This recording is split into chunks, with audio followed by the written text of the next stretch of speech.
এই স্কুলে জীবনে কত পড়েছি রে ভাই। ওরে আমিও পড়েছি, প্রায় 7 বছর পড়েছি, তাই নাকি? কিন্তু নাম লেখা শিখতে পারলাম না, আমি বুঝলাম না। আহা, আমি পারি না আর পারি না, আমি কেন মরি না।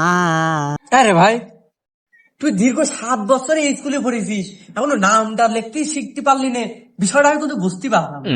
শোন ভাই, এই সরকারি স্কুলে সলপলের লেখাপড়া করতে দিল পারে, লেখাপড়া হয় না ভাই, আমি দেখিছি। ওরা লেখাপড়া হোক আর না হোক, টাকা তো হয়। আমার 2 সাল দিছি, 2 সাল 6 মাস পর পর দিন 1800 করে টাকা পাই। তুই টিকার লোভে তুই সলপলের স্কুলে পড়াচ্ছি। এই শোন, আমার কথা ভালো করে খেয়াল করে শোন। এর ভিতরে ওই সওয়ালপালের ভালো স্কুলে ভর্তি করে ভালো লেখাপড়া, উচ্চ লেখাপড়া শিখে কলম চোর বানাবো না, তাহলে ওই 2 খুচা মারিয়ে 2 লাখ টাকা আউট করে দিলে ওসব বাদ।